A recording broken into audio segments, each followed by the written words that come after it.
যদি তোমার সাথে খারাপ করে, তোমার মনে হয় তোমার সাথে সে খারাপ করেছে, এটা কিন্তু তারও মনে আছে যে সে তোমার সাথে কি করেছে। তাই বারবার মেসেজ করে কেন করেছিস, কি জন্য করেছিস, কিভাবে করলি, একটুও বুঝলি না, এটা বলে করে বেকার বেকার নিজেকে কষ্ট দিও না। কারণ সে যদি বুঝতে পারতো তাহলে সে সেটা করতো না। সে কিন্তু না বুঝে করেছে সেটা নয়, সে জেনে বুঝেই করেছে যে এটাতে তুমি জানতে পারলে কষ্ট পাবে।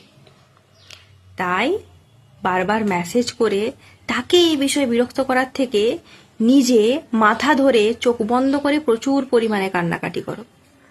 যখন প্রচুর পরিমাণে কান্নাকাটি হয়ে যাবে তখন উঠবে, চোখে মুখে জল দেবে, নিজের লাল করা চোখটা, নাকটা, মুখটা আয়নায় দেখবে, তারপর বলবে লেট ইট গো, যেতে দাও।